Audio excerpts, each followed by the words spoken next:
Welcome to the deep dive. Today we're jumping into Austria. We've got this short description, and it's kind of fascinating how much you can pull out of just that. It really is.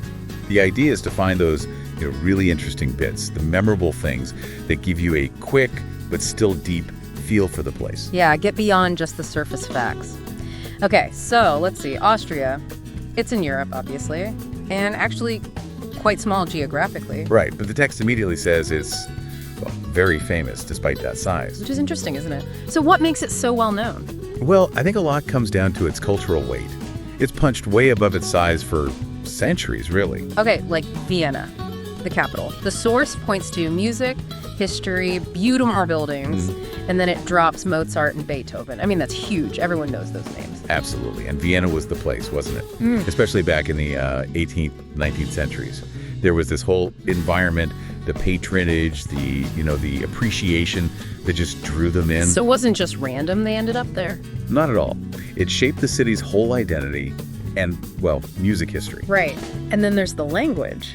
German, okay, but with a specific Austrian accent. And vocabulary differences, too, it mentions, which is interesting. It is, like a distinct flavor, Same language, but definitely their version. Exactly. It shows the unique cultural identity, even within that shared language space. Yeah. Adds character. Okay, so geographically, it's got to be the Alps, right? Yeah. High mountains. Oh, yeah, the Alps are massive there. Defines a lot of the country. And famous for skiing, hiking. The source says tourists love it, winter and summer. Definitely. It's got that year-round draw, snow sports, and beautiful hiking when it melts.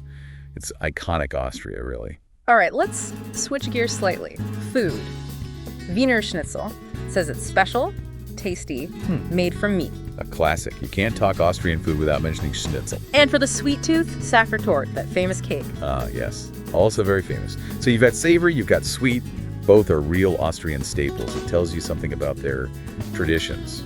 And beyond the food, you just feel the history, I guess. Castles, old palaces everywhere. Lots of material history. Schönbrunn Palace in Vienna gets a specific shout out. It says it's one of the most famous.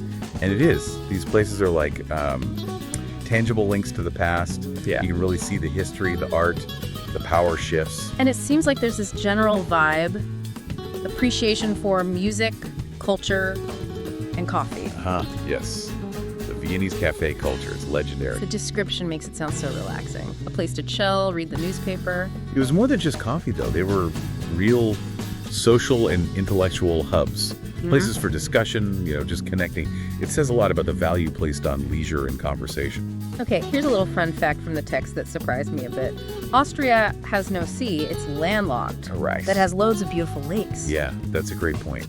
You might think mountains, but the lakes are stunning too. Adds another dimension to its natural beauty, even without a coastline. So wrapping it up, what we're seeing is, okay, it's a small country, geographically speaking. Relatively, yes. But wow, it packs a punch. Music, the Alps, the food, the history, the culture. It really does. It's quite concentrated, all these interesting things to see and do. It's had this huge impact culturally. Absolutely. So we've kind of skimmed the surface, but hopefully given you a real taste. The music, those amazing mountains, the food, the coffee culture, the history, all in this compact European nation. A lot to offer. Definitely. So here's something to think about. With all that packed together, history, nature, culture, what specific part of Austria makes you the most curious? What bit would you want to explore further?